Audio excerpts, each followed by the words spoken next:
What is renunciation? Why am I living like this? What am I really living for?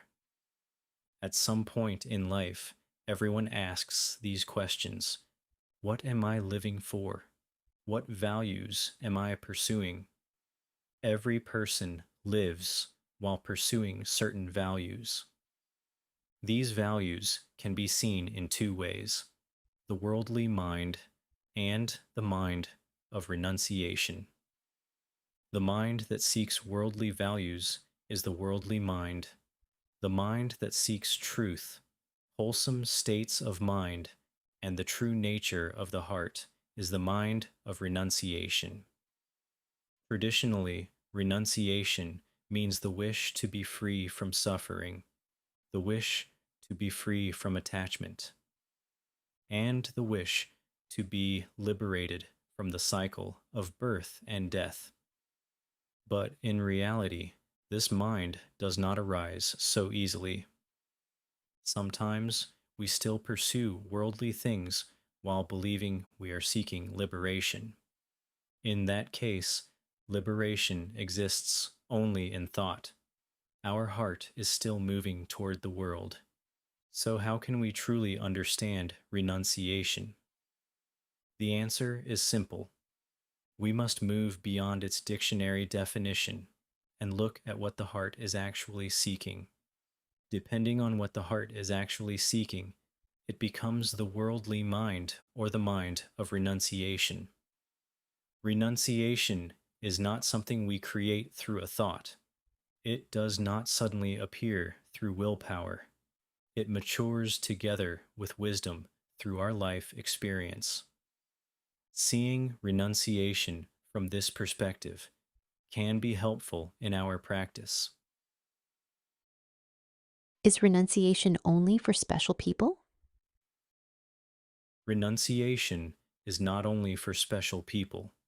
Every human being carries its seed, but at first it exists only as a seed, and a seed must be nurtured. Especially if you feel deeply inside, I truly want to be free from this suffering. I really want to commit to my practice. Then it becomes very important to understand renunciation clearly, because if we misunderstand it, we may unknowingly nourish the wrong mind. Even thoughts like, I want enlightenment, I want deep meditation, I want wisdom, can still belong to the worldly mind. Renunciation is not a thought. Renunciation is a movement of the heart. This must be clearly understood. How does renunciation grow? Deep within us, the seed of renunciation already exists, but it is buried, covered by confusion, covered by ignorance, covered by harmful states of mind. This kind of life, lived with a mind of afflictions, is called a worldly life. But within us, there are also wholesome states of mind: kindness, compassion, joy for others, and an open heart. So the question becomes simple: which mind will we nurture? But renunciation cannot be forced. It cannot be manufactured. It grows naturally when we experience wholesome states of mind, even if they are small, even if they last only a moment. When we return to them again and again, the seed begins to grow. Right now, is my mind one of renunciation? The ego usually appears in two forms. The first is avoidance, wanting to escape the world because everything feels unpleasant. The second is attachment, wanting to become special, wanting to become holy. Someone may say, I practice because I never want to be born again.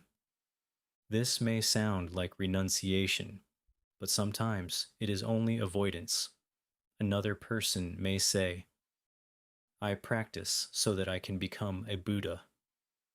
This may also sound like renunciation, but often it is attachment to something sacred. So we must ask ourselves honestly, is my practice coming from renunciation or from the ego? Because both avoidance and attachment eventually lead to suffering. What is the difference between knowing with the head and knowing with the heart? Renunciation is neither attachment nor avoidance. Renunciation is the middle way. Even the desire to realize one's true nature can become a worldly desire if it comes from the ego. Renunciation is a state in which the heart naturally moves to realize one's true nature. So, the easiest way to move toward renunciation is to often experience and enjoy wholesome states of mind. When the heart opens, even for a moment, peace appears, resentment disappears. Taste that state of mind. Once we experience and enjoy a mind beyond the worldly mind, even just once, the heart naturally begins to move toward renunciation. Can I get rid of the worldly mind? The worldly mind cannot be defeated by fighting it. Instead, it disappears when we stop feeding it. When dislike or hatred arises towards someone, that mind is like a centipede. The more you fight it, the stronger it becomes. Instead, remove your energy from it. Do not identify with it. Do not feed it. Then, it slowly disappears by itself. Wouldn't it be okay to just keep living like this? Deep inside, we already know the truth. A mind filled with anger and hatred is very different from a peaceful mind. When the heart is full of suffering, even the people close to us feel unpleasant. The world appears dark. But when the heart is peaceful and warm, the same world and the people appear beautiful. Feel this difference clearly. Which mind feels lighter? Which mind feels more peaceful? Experience it directly. Then one day, a simple thought may arise. Why should I keep living with a mind like this? The moment that thought appears, the seed of renunciation has already begun to grow.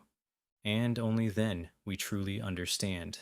Ah, this is renunciation.